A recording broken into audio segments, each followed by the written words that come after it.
Hello बच्चों, welcome back to DP sir classes. इस video में मैं आपको जर्नल एंट्री का कंसेप्ट समझाऊंगा।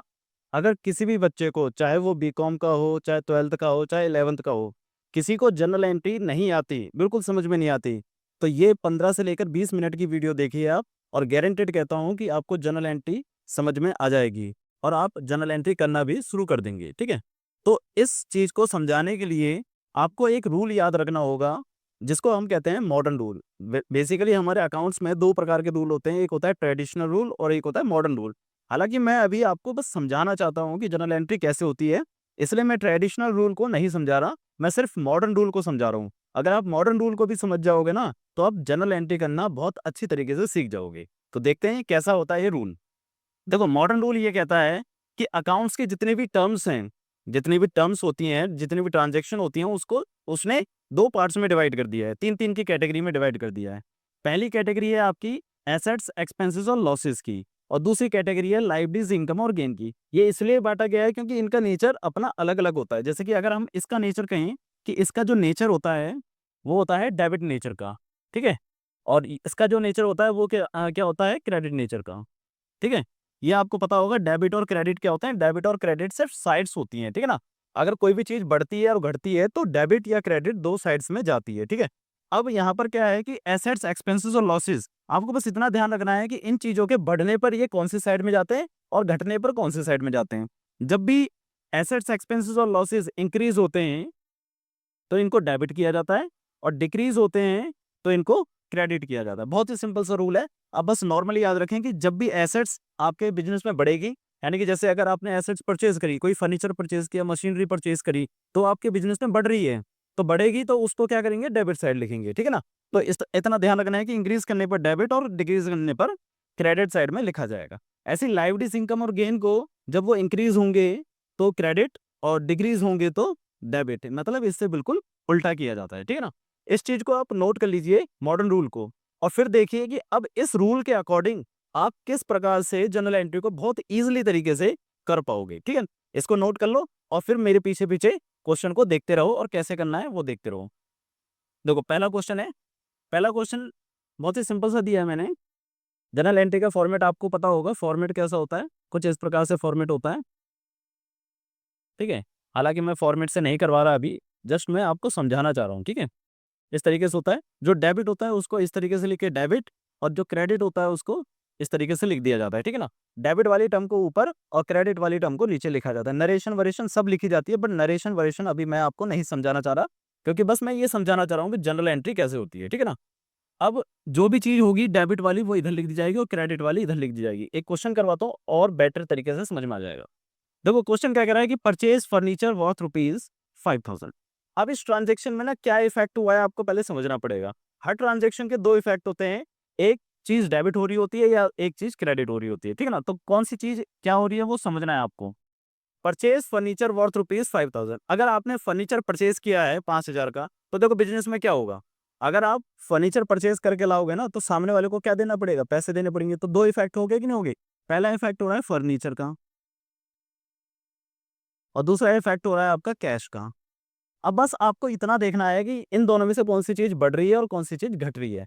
अब देखो, फर्नीचर जब आप परचेज करोगे तो सिंपल सी बात है कि फर्नीचर आपके पास आएगा। ठीक है ना, आएगा तो ये क्या हो रहा है, इंक्रीज हो रहा है। ठीक है, और कैश कैश आपके पास से जाएगा तो ये आपका क्या हो रहा है, डिक्रीज हो रहा है। बस इतना ध्यान रखना है। ठीक है ना, अब फिर दूसरी चीज क्या ध्यान रखनी है, ये ध्यान रखनी है कि ये उन छह चीजों में से क्या है। जैसे फर्नीचर उन छह चीजों में से क्या है, एसेट्स हैं, और कैश भी उन छह चीजों में से क्या है, एसेट्स हैं।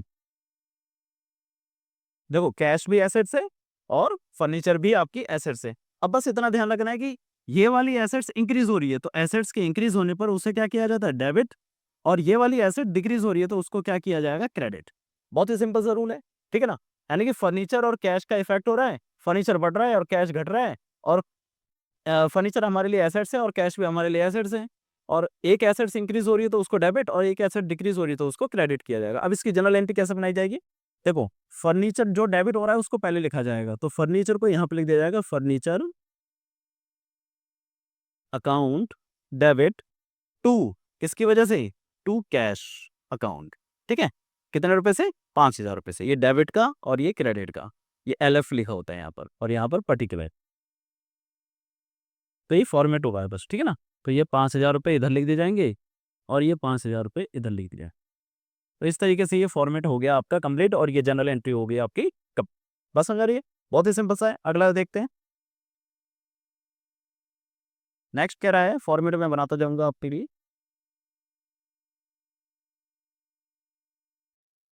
ठीक है, इस तरफ डेबिट और टू करते हुए इस तरफ क्रेडिट वाली, ठीक है ना। तो देखो, सोल्ड फर्नीचर वर्थ ₹4,000। अब आपने फर्नीचर सोल्ड किया है, तो यहाँ पर भी क्या हो रहा है, फर्नीचर सोल्ड कर रहे हो तो फर्नीचर इफेक्ट करेगा, और सोल्ड करते समय कैश आपके पास आएगा। ठीक है, तो दो चीजें इफेक्ट हो रही है, फर्नीचर जाएगा और कैश आएगा। तो फर्नीचर जाएगा तो वो क्या हो रहा है, डिक्रीज हो रहा है, तो फर्नीचर तो हो रहा है डिक्रीज, और कैश आएगा तो वो तो हो रहा है इंक्रीज। तो फर्नीचर आपके लिए क्या होती है, एसेट्स, और कैश भी आपके लिए क्या होती है, एसेट्स। अब देखो, एक एसेट्स डिक्रीज हो रही है तो उसको क्रेडिट करोगे, और एक एसेट्स इंक्रीज हो रही है तो उसको डेबिट करोगे। बस समझ में आ रही है। तो यहाँ पर अब की बार कैश बढ़ रहा है, तो कैश बढ़ेगा तो वो डेबिट होगा, और फर्नीचर घट रहा है तो वो क्रेडिट होगा, ठीक है ना। तो एंट्री क्या होगी, देखो जो डेबिट हो रहा है उसको पहले लिखा जाता है, तो कैश को डेबिट में लिखा जाएगा, तो कैश यहाँ पर लिखा जाएगा कैश अकाउंट डेबिट। अब इस कैश अकाउंट डेबिट का मतलब है कैश आपके पास आ रहा है टू फर्नीचर, किसकी वजह से आ रहा है, टू फर्नीचर, ठीक है। और कितने रुपए आ रहे हैं आपके पास, 4,000, और 4,000 का फर्नीचर आपका जा रहा है। बस समझ आ रही है। तो इस तरीके से ये फॉर्मेट कंप्लीट, और ये जनरल एंट्री कंप्लीट, ठीक है। अगली देखते हैं, अगला है इन्वेस्ट ₹50,000 इन ऑन बिजनेस। अगर अपने ही बिजनेस में आपने 50,000 रुपये इन्वेस्ट किए हैं, तो उस चीज को क्या कहते हैं, जब भी कोई व्यक्ति इन्वेस्ट करता है पैसे को अपने बिजनेस में, तो उस चीज को हम कहते हैं कैपिटल। क्या कहते हैं, कैपिटल, ठीक है ना। तो यहाँ पर क्या हो रहा है कि आपकी कैपिटल इंक्रीज हो रही है, कैपिटल क्या हो रही है, इंक्रीज हो रही है। बिजनेस में कैपिटल बढ़ रही है। अच्छा, कैपिटल क्या होती है, कैपिटल होती है मालिक का पैसा, और मालिक का पैसा बिजनेस के लिए होता है लाइबिलिटीज। क्या होता है, लाइबिलिटीज। ध्यान रखना, इन्वेस्ट कैपिटल क्या होती है हमारे लिए, लाइबिलिटीज होती है। कि मालिक ने पैसे लगाया और बिजनेस के पास आया, तो बिजनेस का कर्तव्य, बिजनेस की रिस्पॉन्सिबिलिटी बढ़ गई कि उस पैसे को वापस करे, तो बिजनेस के लिए होगी लाइबिलिटीज। और उसकी वजह से क्या आया है, कैपिटल लगाने की वजह से क्या है, कैश, कैश इंक्रीज हो गया बिजनेस के अंदर। तो यहाँ पर कैश क्या हो रहा है, इंक्रीज हो रहा है। और कैश क्या होती है, हमारी एसेट्स होती है। तो देखो, लाइबिलिटीज के बढ़ने पर उसको क्रेडिट किया जाता है, और एसेट्स के बढ़ने पर उसको डेबिट किया जाता है। तो यहाँ पर फॉर्मेट क्या बन रहा है आपका, कि कैश को डेबिट किया जाएगा, क्योंकि कैश क्या है, बढ़ रहा है, आपकी बढ़ रही है, और कैपिटल को क्रेडिट किया जाएगा। तो एंट्री क्या हो जाएगी यहाँ पर, फॉर्मेट आपका इस तरीके से हो जाएगा। तो एंट्री क्या हो जाएगी, cash account debit, cash account debit to, अब ध्यान रखना थोड़ा सा ये गैपिंग देके ही लिखा जाता है, ठीक है ना, टू कैपिटल अकाउंट।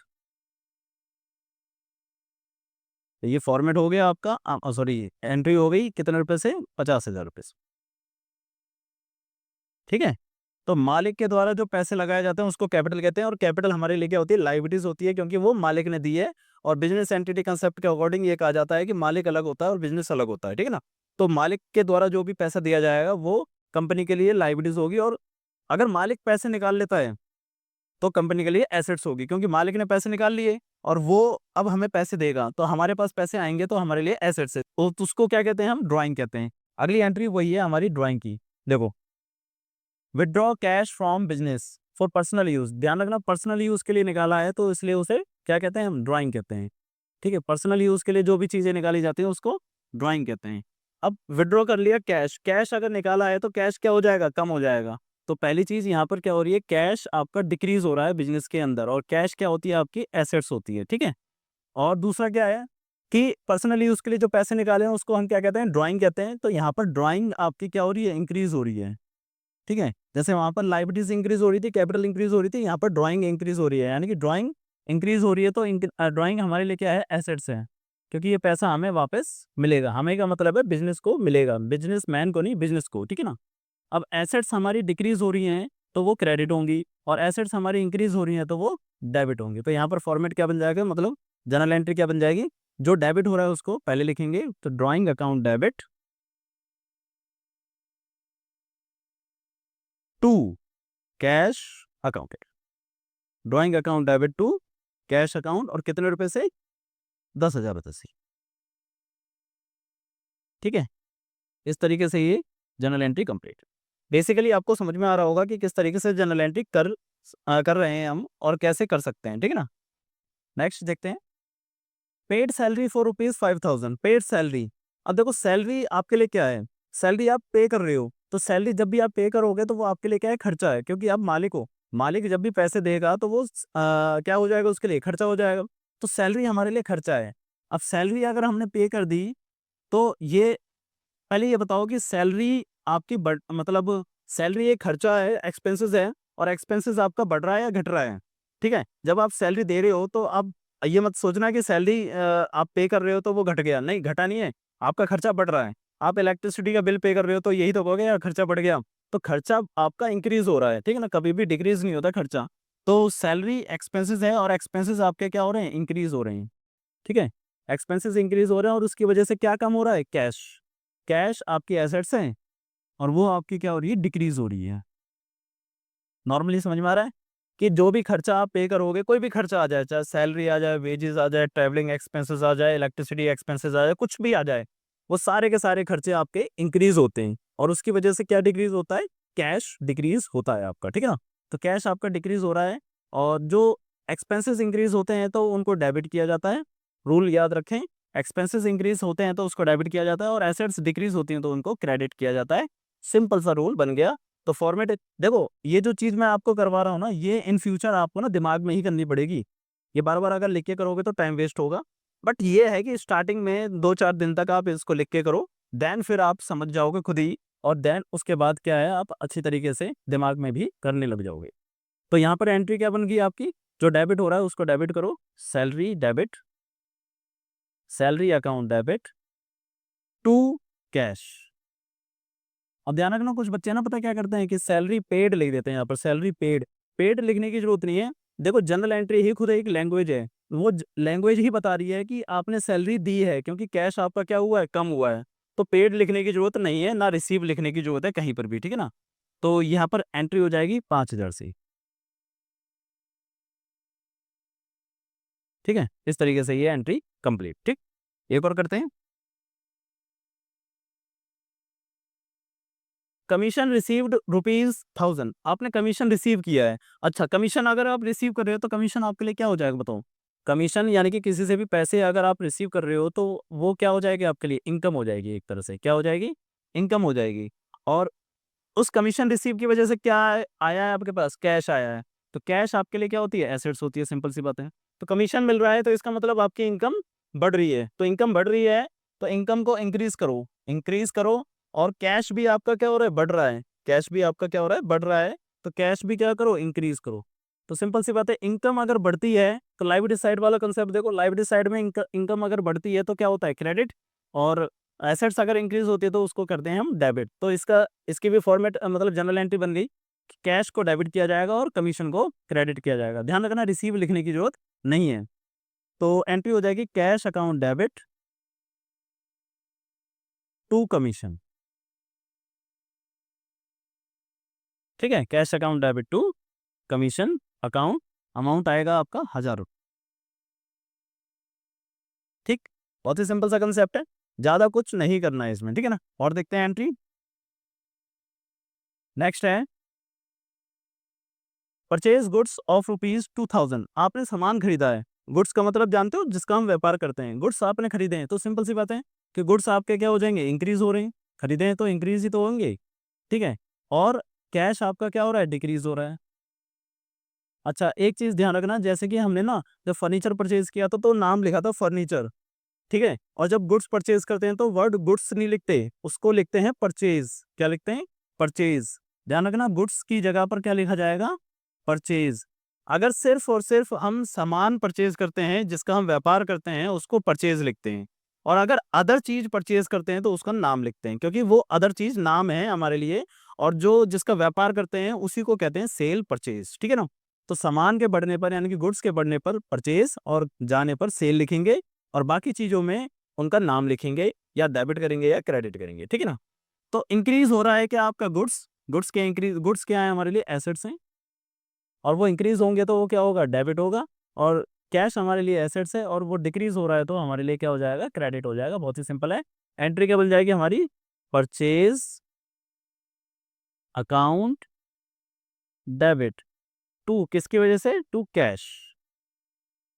ठीक है, कितने रुपए से, 2000 रुपए से। ठीक है, बहुत ही सिंपल सा कंसेप्ट है। आप समझ चुके होंगे कि जनरल एंट्री किस प्रकार से करनी है। एक एंट्री और करते हैं, सेल की एंट्री है।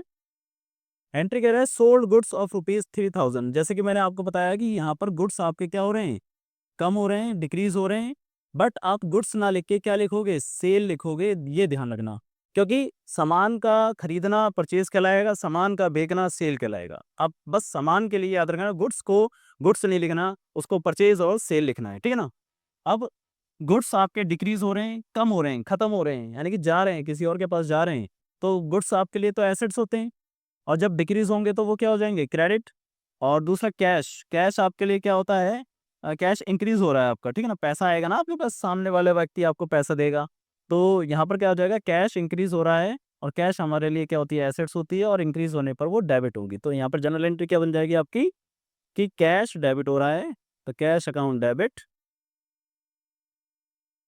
To to sale, cash account debit to sale account, कितने रुपए से, 3000 रुपये से। ठीक है, तो यहाँ पर मैंने आपको बहुत सारी एंट्री करवा दी, बहुत सारे कंसेप्ट समझा दिए, और उम्मीद करते हैं कि आपको ये जनरल एंट्री का कंसेप्ट आपको समझ में आया होगा। और अब आपको कुछ एंट्रीज खुद करोगे ना तो आपको समझ में आ जाएंगी। इन फ्यूचर अगली क्लास में, अगली वीडियो में हम जनरल एंट्री के थोड़े से अपडेट वर्जन वाले क्वेश्चन लाएंगे, जिसमें हम आपको डिस्काउंट के बारे में, और मतलब ट्रेड डिस्काउंट और कैश डिस्काउंट के बारे में समझाएंगे। ठीक है, तो जब तक आप इसको समझिए, और वीडियो अच्छी लगी हो तो लाइक ज़रूर करना और कमेंट ज़रूर करना कि आपको अच्छी लगी या नहीं लगी वीडियो। ठीक है, और चैनल को सब्सक्राइब कर लेना ताकि आने वाली वीडियो आपको टाइम टू टाइम मिल जाए। तो चलिए मिलते हैं फिर अगली क्लास।